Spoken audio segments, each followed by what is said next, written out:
Why are there different accents in the regions of Vietnam? Why do Vietnamese have two wedding ceremonies? Why do Vietnamese have French words? Why is Vietnamese in Latin script? Why do Vietnamese ride motorbikes?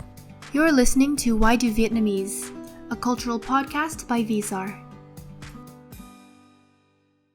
Welcome to Why Do Vietnamese Cultural Talks with VSAR. Each episode, we pick a new topic of why do Vietnamese do this or that, and share our personal insights on the topics. We hope that through these podcasts, can answer questions that you didn't even know that you had about Vietnamese culture. My name is Brian, president of VSR for 2021-2022, and joining me for today is my fellow VSR member, Anna.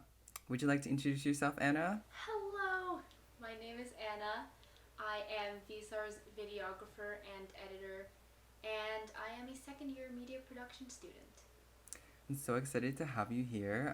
Thank you, everybody, for all your support in the past 2 episodes. Those ones were a bit of our kind of experimental, but now we are back. Hopefully, we have taken in your feedback and we are built off of that for our future episodes, and we hope that you'll enjoy our upcoming episodes as well. So, thank you, everybody, for supporting us and your continued support, and we love to hear your feedback on all of our episodes. Now, as usual, we're going to start off our episode with our V Music feature. So let's get right into it. Đừng rời đôi bàn tay chưa kịp ôm nhau phút cuối. Đừng rời xa khỏi nhau như bóng mây. Mình yêu nhau từ kiếp nào đã dìu nhau qua kiếp này. Tim cạnh tim bùng cháy chẳng bao giờ tắt đâu. Alright, so that song was Mình yêu nhau từ kiếp nào by Dung Hoàng Yến. So this song actually was an OST for a web drama on YouTube called Ai chết giờ tài.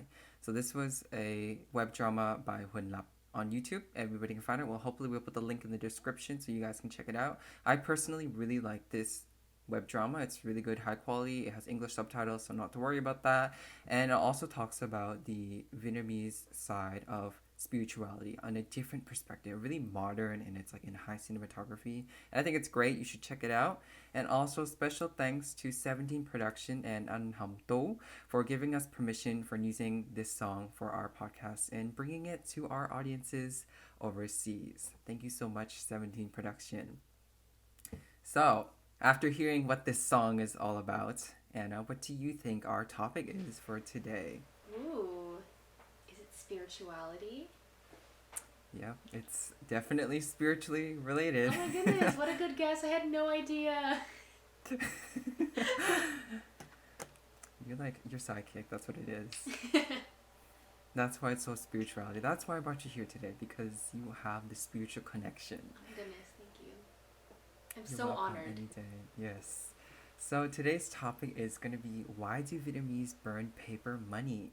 So I'm sure everybody or most people have been to the Chinese supermarket, and you've probably seen like these types of paper money. If you're watching on YouTube, you can see what I mean. So it's like a whole bunch. They call it joss paper. Some people call it ghost money. Some people call it paper money. In Vietnamese, it's called giấy tiền vàng mã. Or there's different variations of it on that side. Basically, it's a really large aspect of Vietnamese culture. So Anna, have you heard about this before? Have you partaken in it before? Or what do you know about this? So actually I've never actually seen people burn it. I know that people do tend to burn it, but when I've gone to different celebrations and things like that, I've seen people throw it around or I don't know. I've never seen it burnt, but I've seen it thrown. Mm-hmm. Well, that's actually really interesting because I'll explain where the origin of all of this actually came from. So, a PhD from the University of Social Sciences and Humanities at the Vietnamese National University, Đinh Đức Tiến, khoa lịch sử trường đại học khoa xã hội và nhân văn.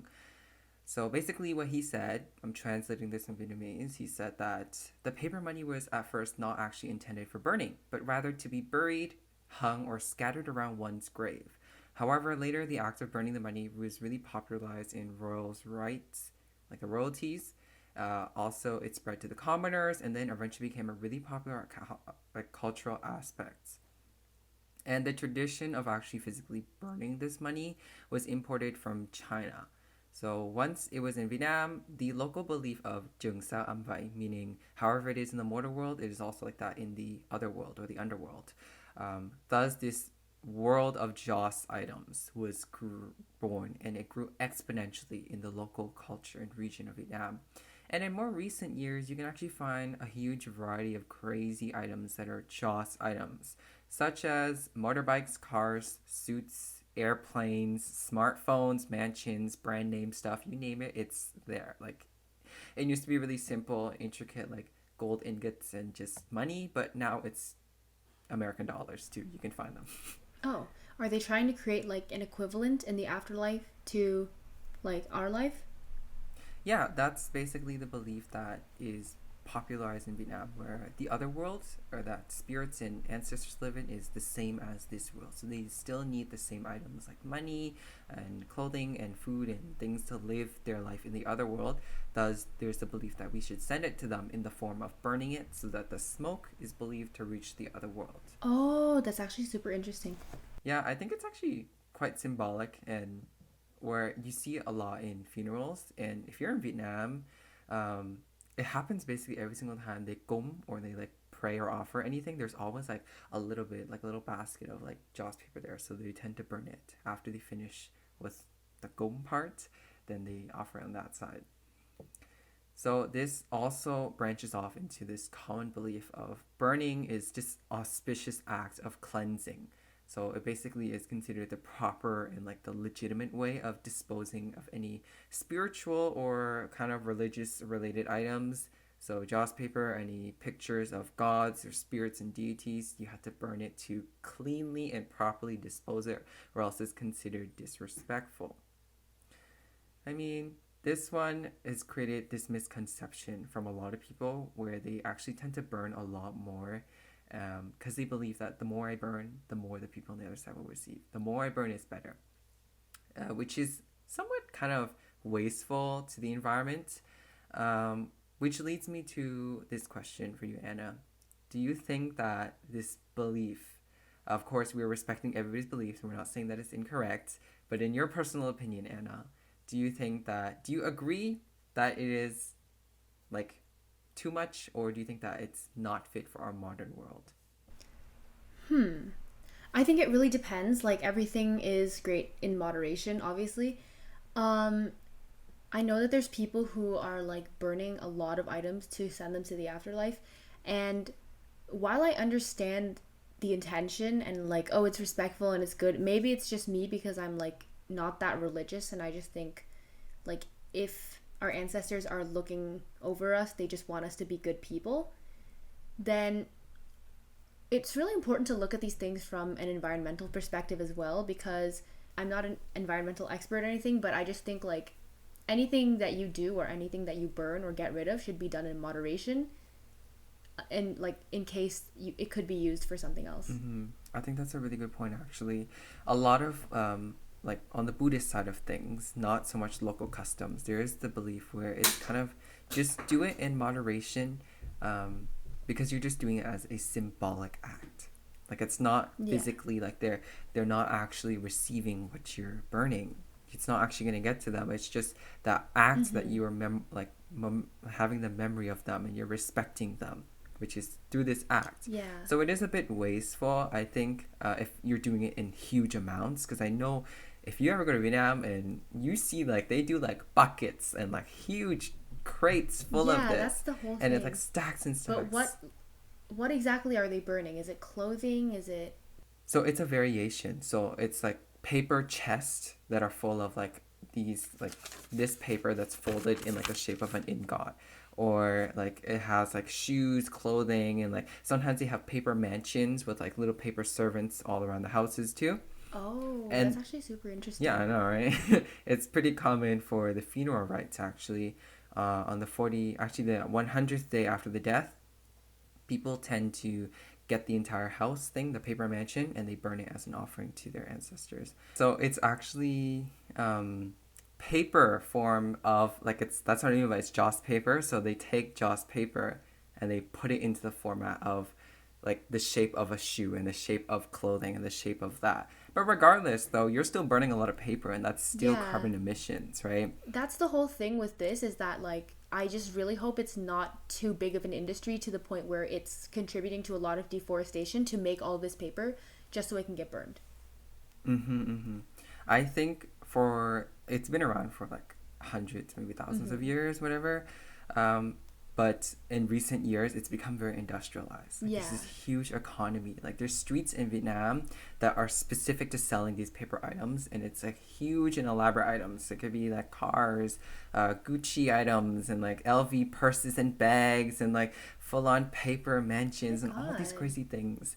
And if you ever drive by it, it's actually really interesting to see like the creativity that they put. It's almost like craftsmanships that they put into these. Like So it's like traditionally, handmade items that are out of Joss Yeah. paper.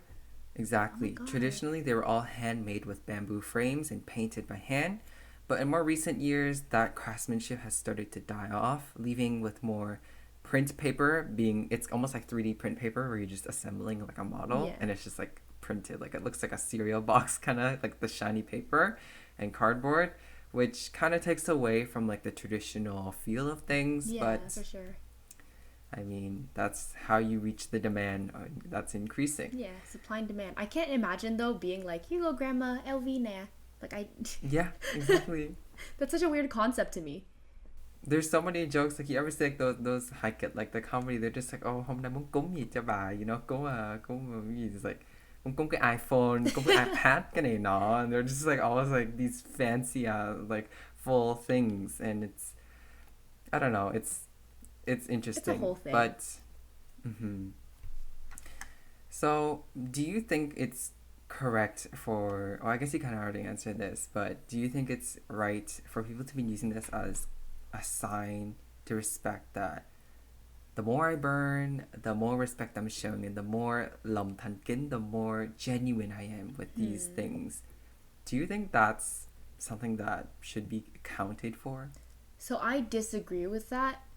I know that in real life, you know, obviously the more you provide for the people you love, the more respectful, or, you know, but I think once they reach the afterlife, my belief personally is that material items are not going to matter, right? Like if my ancestors are looking after me, I would rather they see me becoming a good person and doing good for others rather than spending money on, you know, Joss paper items and burning them to go, well, in my belief, going nowhere, but that's just me. Yeah, well, actually, that kind of leads us into like a specific period that's upcoming. When this podcast is released, it might already be this period. If not, it could be really soon. So it's actually Ghost Month, the 7th lunar month, or tháng 7 âm lịch. So during this period of time, Buddhists and just Vietnamese locals believe that the spirits are let out from hell for this entire lunar month, and they're the most active on the 15th day of the lunar month, the full moon, also known as Lê Vu Lan.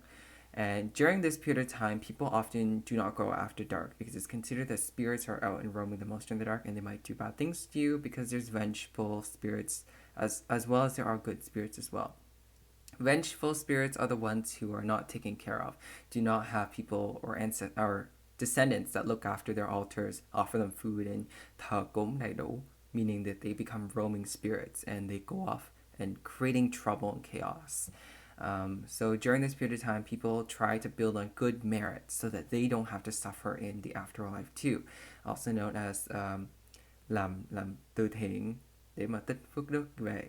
So this one they work on through acts of charity by giving out charity money, handing out rice, helping the elderly, the less fortunate, and also having these fundraisers. It's a very common sight to be seen during this month where people release fish, release captive animals to let them go back in nature, which is very debatable right away because there's a whole industry where people are capturing them, selling them to be released, and then catching them back again. That's exactly what I was going to say. Which is, I don't know, there's been this whole debate recently in Vietnam whether or not it's a whole good thing or not. I don't know, but it's tradition, so we want to share that with everybody that it is an aspect of tradition, but it has taken a turn in our modern life. So we hope that people will take respect with it and don't do those things. In addition to that, there's also the common act of having vegetarian diet. So people tend to eat. Buddhists like to eat vegetarian like on the full moon or on the new moon as a sign of respect, and also like kind of to build on the good merit once again. So during this month, some people go vegetarian for the entire month and don't eat meat at all because they believe that the butterflies and these animals and everything are just spirits that are returning back for this 1 month, so you shouldn't kill them. And also, if you ever see moths, like big moths during this month, it's your ancestors. Don't hurt them. Oh, well, bad news, Ontarians. Well, gypsy moth, though, that's a different thing. Oh, okay. But in Vietnam, there's the belief where they just butterflies and moths in general. The belief for me is butterflies, but if you said moths, like there's so many moths outside right now. I think because in Vietnamese, like they consider both of them the same. Like gong boom is like could be a moth or like a butterfly. So either one, either or. If you see them during this month, try not to kill them or disturb them because they might be your ancestor coming to visit you. So leave them be, or they might be a wandering spirit and you don't want to get them angry because they might come after you. Anyways, you might get haunted. Yeah, just you might get haunted. Casual. You know, it's all fine. It's okay. If your books start flying, think about that butterfly you killed last week. Exactly. So this origin of Lei Bu Lang, also known as the full moon of the 7th lunar month, leads to a Buddhist story called Mop Ging Ling Gu Me.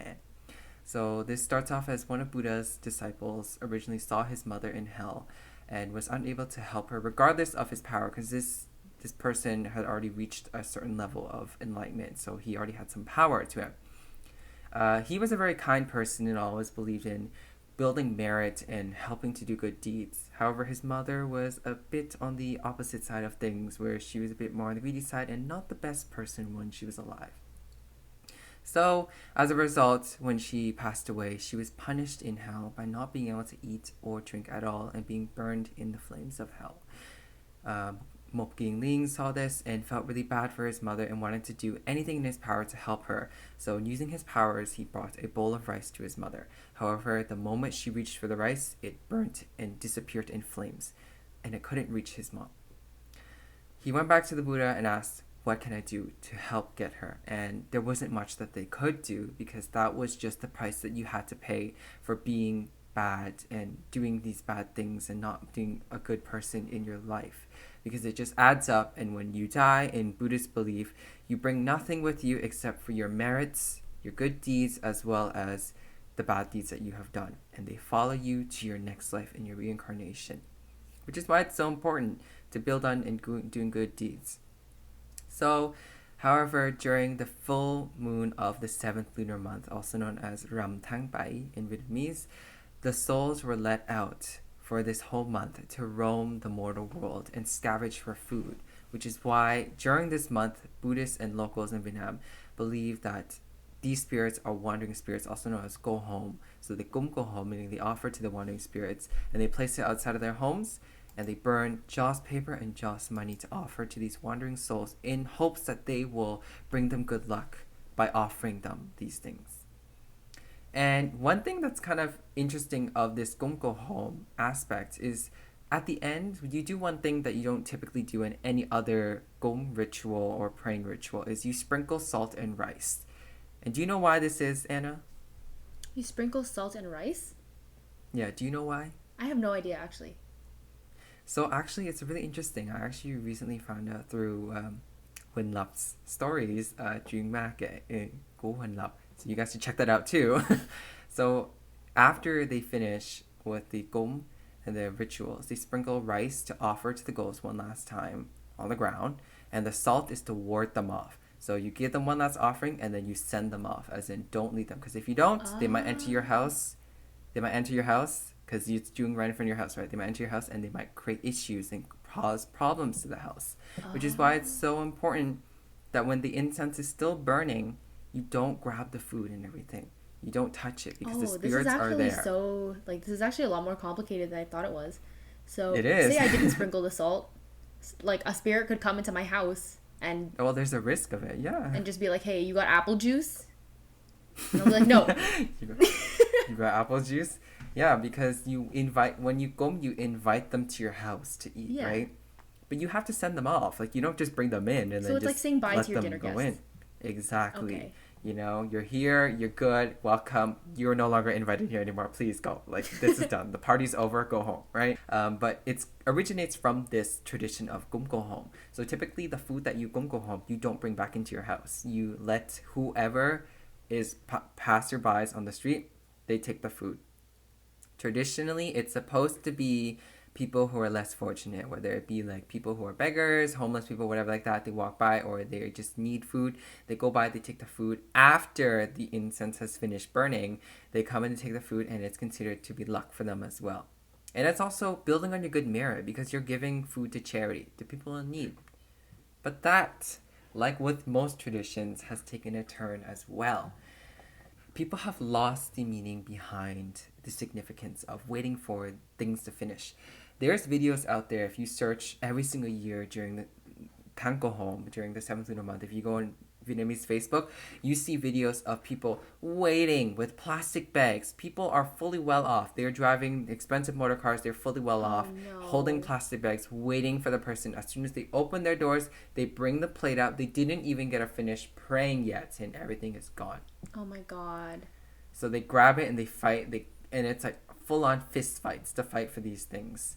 And traditionally, you're not allowed to stop people from taking it, because if you stop them, it's considered you're stopping the spirits from eating it. So the person, the owner of this thing, has no other choice than to just let them do whatever they want. That actually bothers me so much. Yeah, it's very common. And then another practice of gumgohom is people like to, with small bills, money, like real money, Yeah. they scatter them. Or it used to be coins. So they would scatter them, and then people would take them in the symbolic way where they're just kind of just offering money. Yeah. But once again, you can imagine, it looks like Black Friday, people fighting over things. Like, they scatter them down, and then you have people fist fighting, and people build contraptions like nets. They built nets to catch the money.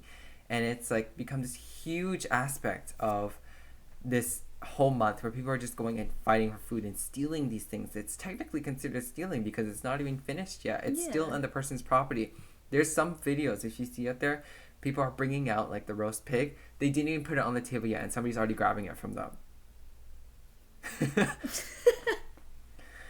Which is, I mean, that's how things are. And That's how people are. yeah, it's where tradition has taken a turn in the modern world, where There's a it's lot kind of of- lost its touch. Yeah. There's a part of human nature where you like to do things to make you feel better about yourself as a person. And I feel like turning back to the whole like gung and all the joss paper and stuff like that, I feel like that's definitely part of it. But people are so quick to just like turn. You know what I mean? Like they'll do things to make themselves feel better, and then that like justifies their greedy actions, or they think, hey, free stuff, and they don't think about the people that actually need it. Exactly. Yeah. And then nobody can get help at the end. Yeah. The people who really need it aren't able to get it. Sorry, this might be a little bit off topic, but you know what that reminds me of? What? It reminds me of like thrift shopping. Kind of a little bit. I'm not gonna go too much into this, but I just feel like thrift shopping used to be a lot for like the less fortunate, and now like all these Depop girlies are like lining up as soon as they open and taking all the things and buying oversized stuff that doesn't fit them, and then they like sell it for a profit. Yeah. It's like almost the same thing. It almost is, yeah, Yeah. where something good has taken a bad turn and it's lost its original touch. Which is sad at some point to see tradition change like that, but also you can't really control it because Yeah, it's the true. world changes and that's just how it is. But let's just hope that we can be respectful as we go. As long as we don't partake in it, we know that we're not doing anything wrong. We've done what we could and we've controlled what we could. Yeah. As with most things in lives, we just keep going. Basically. So, to continue off of all this, that is this whole crazy situation on social media. If you see in the next couple of weeks, it will appear.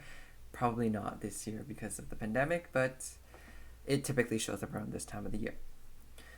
So now, that pretty much answers the question of why do Vietnamese burn paper money. It's, to wrap it up to answer the question before we go into our discussion, it's just to offer to the ancestors. It's a way traditionally to offer money and items and these mortal items in the form of joss paper to their ancestors as a sign of respect, to give it to them so that they can live in the other world in a luxurious life, even if they weren't able to in their mortal life.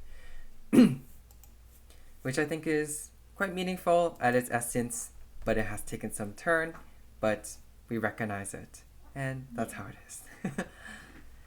So now, building off of this, in your own personal perspective, kind of just with the whole world of spirituality and superstitions and just this whole aspect of culture being such a huge aspect of culture, actually, is there anything that you think would be really valuable that you want to personally preserve as a Canadian Vietnamese overseas for future generations? That's something that you think is really interesting and valuable to keep.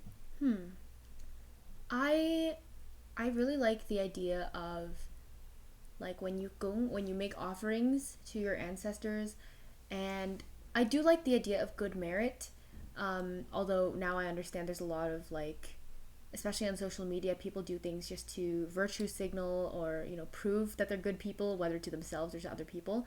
But I think it's really good to try to keep that pure intention of just helping other people, like whether it's public or private, and, build good merit that way. I really like the idea that like all these traditions are encouraging people to do good for others. And I do want to keep it that way, just like that pure intention, as well as, if you have a lot of ancestors, make a lot of food, put it on your banta, and then if there's too much you can't eat it, go give it to the less fortunate, or, just... I think it's also a good excuse to bring the family together. It really is, yeah. If you cook too much food, hey, why not? Of course, we don't mean to paint this tradition in a negative light in any way. It might have seemed that we're looking at this at a really negative light where things have taken a negative turn. We don't mean to do that if our viewers or our listeners have thought that. It's just our own take on these things, and it has taken a negative turn, but we believe that there is way for it to take positive. Of course, there's still good out there. It's just oftentimes it's overlooked through I love the people's traditions negative actions. themselves. I'm just not a fan of A, the industrialization, and B, every good thing has a few bad apples. And even if we did focus a little bit more on those in this episode, there's no intention to disrespect the traditions or anything like that. Well, I do think there are a lot of valuable things to keep on, and what you mentioned is also a really good one too. Having that building on the good merits and just also giving them a reason to get together, I think. Yeah. It's a nice way to see everybody. Of course, pandemic restrictions. Listen to your local municipality. Get vaccinated. Save lives.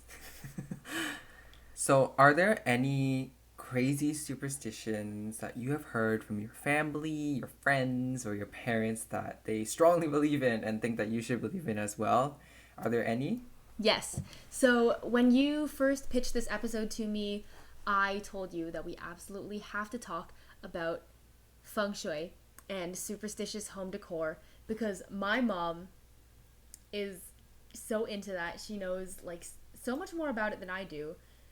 And sometimes I'll buy like a cute little mirror and I'll be like, "Hey mom, can I put it up here?" And she's like, "No, it's across from your bed." Or I'll be like, "Hey mom, can I move my bed into the corner?" And my mom is like, "No, your feet are facing a door. It means that you have died." And I'll be like, oh my God. It's kind of intense. It is intense. Yeah. It's like, you're this or you're dead. Like, because, okay, basically, I can't explain to you the whole layout of my room because that would be way too complicated for a podcast. But basically, the way that my room works is there's a bathroom door, a closet door, and then an entrance door. So basically, my bed is positioned perfectly in the center of the room so that it faces a wall instead of the two doors on either side. So every time I want to move my bed like to a corner, there's no corner that I can move my bed to where my headboard isn't under a window, which apparently is bad. It's facing a door, which apparently is also bad. it is, yeah. Yeah, I can't move my furniture. Well, you know what though? It's for your mom's peace of mind. It is for her peace of mind. So actually, a little explanation on that. So I don't know if you've seen. It's pretty different from funerals here in North America, but funerals in Asia, typically the coffin, it's a coffin, not a casket. So they would do the funeral at home. That's how it's typically done in their like the front area, and the head is facing inwards, and the feet are headed straight out to the front door. So that's how the coffin lays. And when they leave, they lift up the coffin and they bow 3 times. The pallbearers do the 3 times bow as in a final farewell to the house, the ancestors, and everything when they leave. And the feet leave first, meaning that's a position that you would only put a dead body in. You do not do that when you're sleeping. And also, like you mentioned, the mirror thing. What is that all about? Oh yeah. I'm not sure exactly what it is, but I heard it's like the good energy of like your. Okay, correct me if I'm wrong. I don't actually know, but I think it's like the good energy or like your peaceful rest or just anything good will like bounce off the mirror and like go back the other way. I'm not entirely sure. You can correct me on that. It's like a mix of that. I think the whole mirror Yeah. thing is actually related to the front of the house. So if you go to Vietnam, you see a lot of houses. They have like the back Y, meaning the eight sided circle thing with a mirror, and that like reflects negative energy from outside of their house. Yeah. But in terms of the mirror facing the bed, the reason why you don't do it is because it's believed that when you dream or you're sleeping, your spirit leaves your body. And mirrors or glass, windows, TV screens, anything of those reflective material are considered a portal to the other world. I remember now. My mom told me vaguely about that. Sorry, keep going. Which is why you do not put it towards your bed. Because once again, if you're laying, it's like you're dead. So your spirit might get lost once it hits these mirrors. It might go to a different place and it will not be able to find its way back to your body and you won't wake up. And that's the belief why people are just like, no, no, no, no, no, no. But did you know there's actually a bit of like real health side to this, like a psychological side, not spirituality side to it? The reason why you shouldn't put a mirror towards your bed. This is news to me because I love vintage mirrors and I have them all over my room. There's a reason why. So in like from a non-spirituality standpoint, if you put a mirror in front of your bed, when you typically move at night, you don't realize it, but you do move at night. And the mirror, you're going to be seeing that reflection in the movement. It's going to wake you up and startle yourself. Which, if you have heart problems or anything like that, it could cause heart attacks or anything like that. But it also leads to a night of unrestful sleep because you're constantly being frightened by your own movement. Or it could be a reflection of light. Or it could just be that feeling that somebody's watching you because you're seeing yourself. You know, like that's a more like non-spiritual way to look at it. But personally, I don't sleep with anything facing my bed because I also feel like, oh my god, it kind of feels like it feels eerie in some way. Yeah. Like, you know what I mean? Like I had a mirror across from my bed and I moved it, but now like I don't know if it's an issue because I have my vanity mirror and another mirror facing each other, which is apparently bad. So it's I don't also know. bad too. Oh, no. Because now you're creating these portals between these two things, which is why you shouldn't face these mirrors towards each other. I don't know. There's this huge thing behind feng tui and like feng shui, like the reason why people place certain things because like what direction and the environment, it's about creating harmony in the environment. So you don't want to have so much negative energy. So dark corners should always be well lit, which is why you put lamps in corners. The corner opposite to your door. So if your door is here, it's the opposite way. That is considered your fortune corner. You don't want to put garbage or clutter there because that's where all your fortune leads to. Which is why every single house, you have a kapdaila, meaning the corner of your fortune. And you want to put good things there. Like plants, things that fit well and work well with the owner's age and like astrology sign, kind of like that. Oh. And the whole thing about mirrors too and glass, it also, if you don't know, during funerals that, like I mentioned, they're done at home in Vietnam, they had to cover all mirrors, windows, glass, and any sort of TV with a big red X, or they wrap it. Why? Same reason. The spirit is still roaming around. You don't want it to mistakenly go into a portal, which is why you put X's, big red X's on glass, windows, mirrors, or anything so that the spirit doesn't mistakenly go. Which is an interesting thing. Yeah. Yeah. About the whole architecture thing, have your parents ever complained walking into a house because the staircase leads straight to the front door? Oh yeah. Yeah. Oh, your good fortune. Go out the door. Out the door. Yeah, exactly. There's so many things behind fortune and feng shui. Like Yeah. you can there's a belief where you shouldn't have a house that you look at your front door, it's like a road is going into your house. You shouldn't do that because it's accidents and all negative energy rush inwards from the road and go into your house. So I'm you gonna should need a avoid handbook that. for this. Like, I can't. That's why people like hire feng shui masters when they Oh. have businesses in Vietnam. It's like a common thing in lots of business things in Asia where they coi phong thủy, they mà lựa hướng, they look for the good direction to face their business that fits with their age and their sign. I don't think they offer those services here in Canada, but you bet when I'm moving out, I'm gonna decorate my house. I'm gonna invite my mama because she has so many opinions. There actually is those services here in North America. If you open your Vietnamese newspaper, Thời báo, you go find your Pháp sư and like your fortune teller Goodness. people. Those who you're looking for, they will provide those services as well. Interesting. But I think it's also like a lot of interesting to see how, going back to the whole bed thing, another thing is that you need the head to be facing a wall. And there's also the thing about the floorboards. Their floorboards should be not they should be like in the opposite direction to your door, like in a T, like the way that the lines of the floorboards are going. That way the fortune stays within the room, because if the floorboards are facing straight out of the door, your fortune rushes outwards with the floorboards. I'm like trying to think in my head which way my floorboards go now. Like if you look down, like which way the lines are going, that's the direction I mean. I think I just have a demon portal bedroom, but hey, I'm alive. There's also, you shouldn't leave your toilet lid open because water is considered fortune. So if you open it, all the water and all the fortune is leaving. So you should always close your toilet lid and close your bathroom door to prevent the fortune from flowing out. My bathroom, my toilet lid is literally open, and then you said my bathroom door should be closed, and it's open, and that's why I'm looking into it. You know Well, what? I'm gonna just now- take all of this with a grain of salt, Yeah. I mean, I don't know, or I like feel multiple grains of salt, maybe a pinch. some people are just, they go overboard with it, and it's like when they buy a new house, it's like so crazy with the way they look at Go and things. inspect the house. It's not even about like, oh, is there like a roach infection or anything? Nah, it's like what cockroaches? direction is the north door facing? Like When I go into a house, I don't look for cockroaches. I don't care about rats. I don't care about no hydro or water pressure. I want to know what direction the floorboards are facing. yeah. Can you imagine telling your real estate person, be like, I just have a question. What direction are the floorboards headed towards? I wonder how many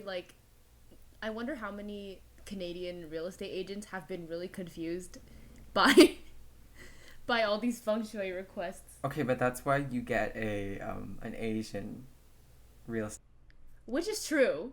So yeah, that's pretty crazy. All of these superstitions on feng shui, you know, like be careful where you buy your houses and open your businesses now. And also, speaking of new houses, when you go and you gift people things, be careful too. Because do you know about these superstitions? The housewarming gifts and stuff. Yeah. I just know, like, don't give people an umbrella, don't give people a clock, don't give people certain types of flowers. I remember for my dad's 50th birthday, his friend gave him, like, a clock. And it's always been a super ominous topic at our house because it's, like, believed that if someone gives you a clock, they're, like, waiting for you to die. Yeah. Yeah. It's like, watch your time. Watch your time. Watch your back. Your But- clock is ticking. Yeah, your clock is literally ticking.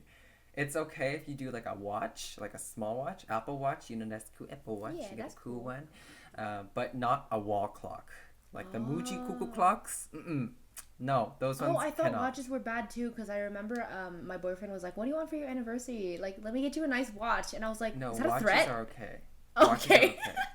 They're considered like just like a jewelry kind of thing. Okay. So don't gift watches, shoes, pairs, umbrellas, and just anything black. It's not considered lucky because the black color is a mourning color. But I love black. I know, it's really modern, right? Yeah. No shoes because the shoes consider the person who's walking away from you. So if you ever want to break up with anybody subtly, give them a pair of shoes. I love shoes though. If you buy me shoes, you love me.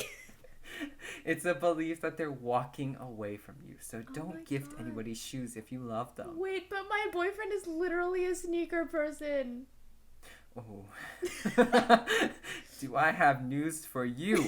I would like you to go away. Walk yourself out the door. Sprinkle some rice and salt. The door is that way. Follow the floorboards. There's the door.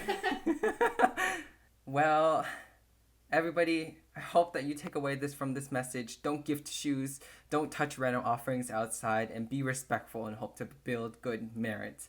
This brings us to the end of our third episode of Why Do Vietnamese, a Vietnamese podcast with VSAR. And our topic today was Why Do Vietnamese Burn Paper Money? I hope you guys enjoyed it. And please let us know if you do have any suggestions in the future episodes of Why Do Vietnamese Do This? Why do they do that?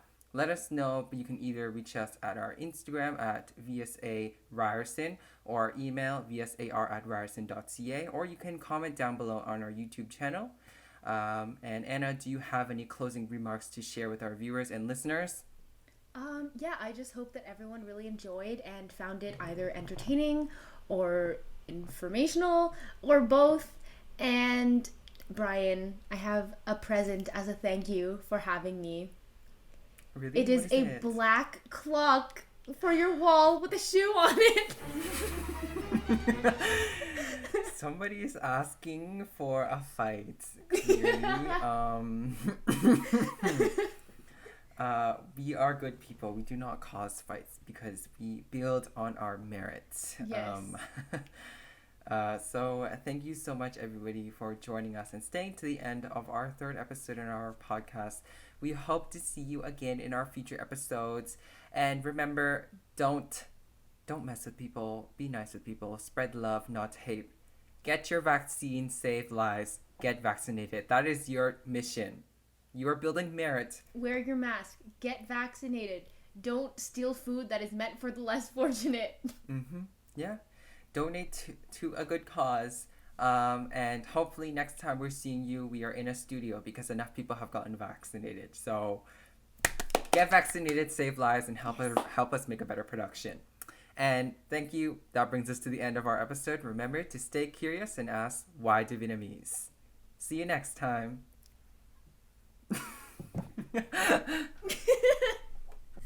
You're listening to Why Do Vietnamese, a cultural podcast by VSAR.